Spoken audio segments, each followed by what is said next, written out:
Hi, this is an explanation for week 9. Week 9, you will delve into the Constitution and learn more about the Constitution and how to teach the Constitution.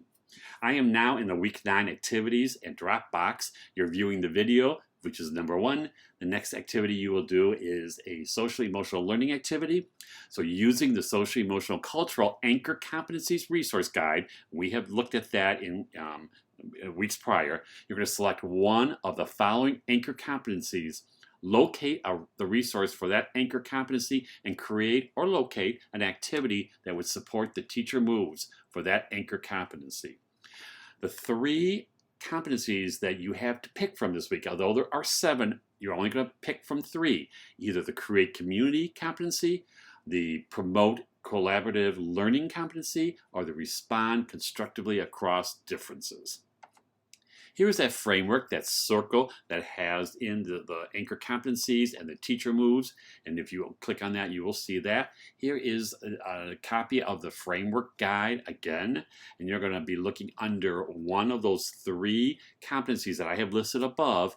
Look at the resources, find a resource, and then find an activity that supports the teacher moves. That's the teacher behavior, or how the teacher is going to teach that competency to the students, or the skills of that competency to the students. And you're going to post that in this Dropbox. You're going to continue reading the second part of chapter 11 on civics.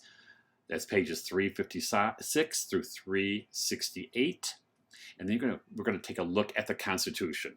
So view the following video, what should every teacher know about and how and why the Constitution of the United States became the supreme law in the land in 1787. After viewing the video, you're going to create 5 questions that you would ask students about the information from the video. Make sure you use Bloom's taxonomy to create higher order thinking questions. Here is taxonomy in the order of the questions and the challenge or the sophistication. It starts with knowledge, and there's comprehension, and then there is analysis, synthesis, evaluation. You're going to look at synthesis, analysis, or evaluation type questions. You can use the verb wheel here as well. After you view the video, you're going to create the questions for your students who would be watching the video and what they should glean from that video. You're going to post that in this Dropbox. The next activity, how the Constitution embodies the purposes, values, and principles of our democracy. Explain at least 3 strategies to help students understand that the U.S. Constitution embodies the purposes, values, and principles of our democracy. Post the list of strategies you develop in this Dropbox. Then you're to comment on 2 of your colleagues' postings. Use the information from the textbook to respond to this question. That's again in chapter 11. Last but not least of the independent activities this week, you're going to research a website for any grade level. It can be elementary, middle school, or if you're interested in high school, you can certainly look at that to learn about the Constitution. You're going to create a discussion guide.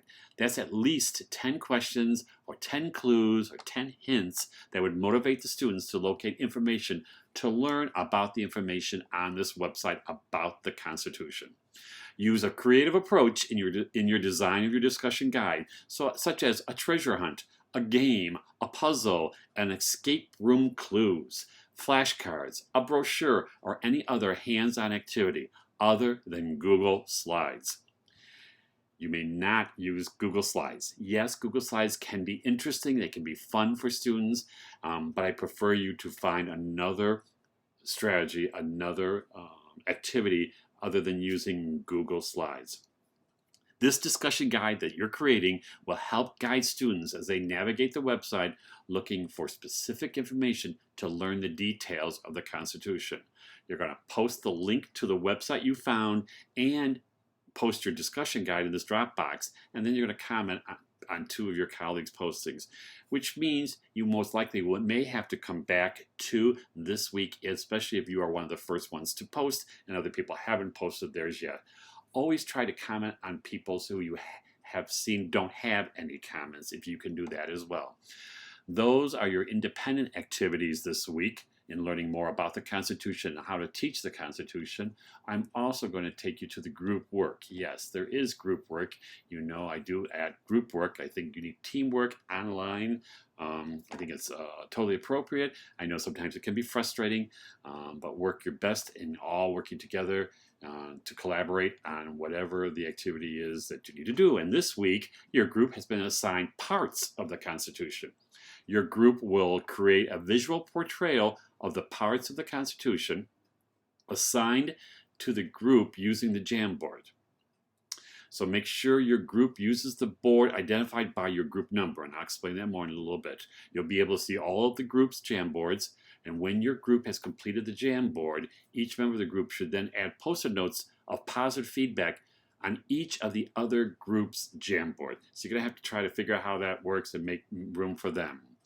And you might want to attach your name on your comments so you know you'll get credit for that. So what you'll need to do then, and this week you're going to actually sign up to be as a member of a group. I'm not assigning you to a group. So you can pick 1, 2, 3, 4, 5, 6, or 7.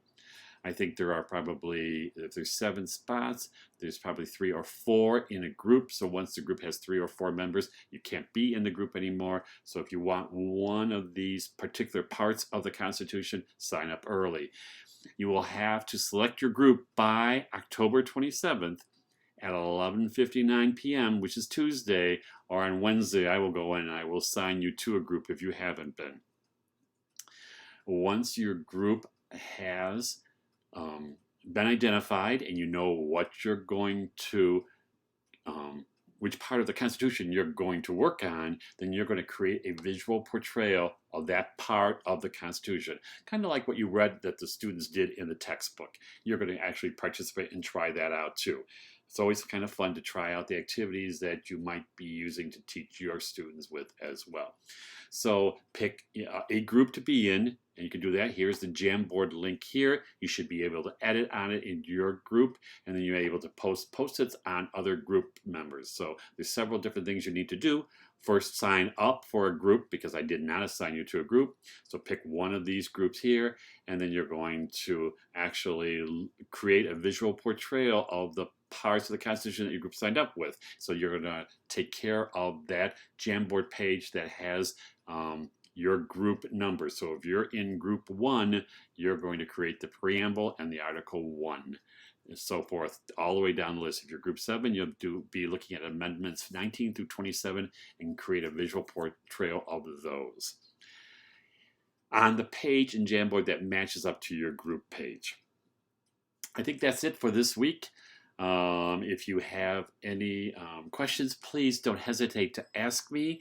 And otherwise, I'll see you online. Have a great week.